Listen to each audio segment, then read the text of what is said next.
এই পৃথিবী কিন্তু খুব গুরুত্বপূর্ণ।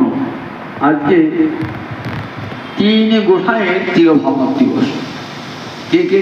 6 গোসাইয়ের মধ্যে 3 গোসাই কে কে? রঘুনাথ দাস গোস্বামী, রঘুনাথ ভট্ট আর কৃষ্ণদাস কবিরাজ। 6 গোসাইয়ের মধ্যে না হলো 8 গোসাইয়ের মধ্যে পড়ে কৃষ্ণদাস কবিরাজ। এই 3 জনের তিরোভাবক তিথি আজ।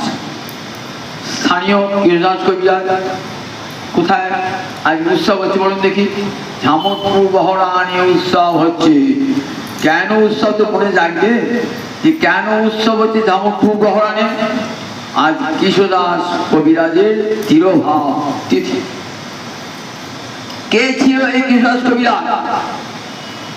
কৃষ্ণদাস কবিরাজ ব্রজের এক মঞ্জরী, তিনি কৃষ্ণদাস বিলাস মঞ্জরী, তিনি কৃষ্ণদাস কবিরাজ রূপে আবির্ভূত হয়েছিলেন।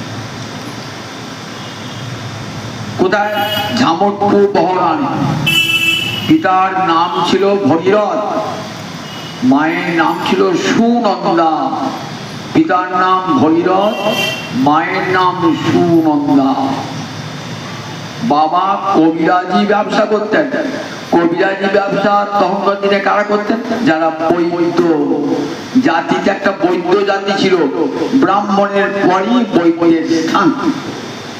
বৈদ্য কেন বলা হতো? তারা আয়ুর্বেদ চিকিৎসা করতেন বলে তাদেরকে বৈদ্য বলা হতো। সেই বৈদ্য করে আবির্ভূত হয়েছিলেন। তখনকার চিকিৎসা ছিল কবিরাজি চিকিৎসা। সেই কবিরাজ পরিবারে জন্মগ্রহণ করেছিলেন। যখন জন্মালেন, জন্মানোর কিছুদিন পরই পিতার মৃত্যু হয়ে যায়। যখন 6 বছর বয়স কৃষ্ণদাস কবিরাজের, তখনই পিতার মৃত্যু। আর একটা ভাই রয়েছে, সেটি 2 বছরে।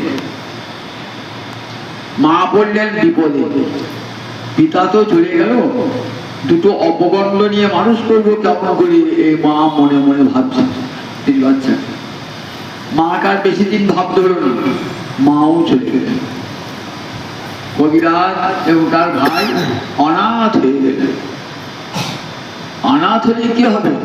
জগতের নাথ তো দেখছে যে যতই অনাথ হোক, একজন তো নাথ আছে জগতে। আবার নাথকে একমাত্র ভগবান শ্রীরাম।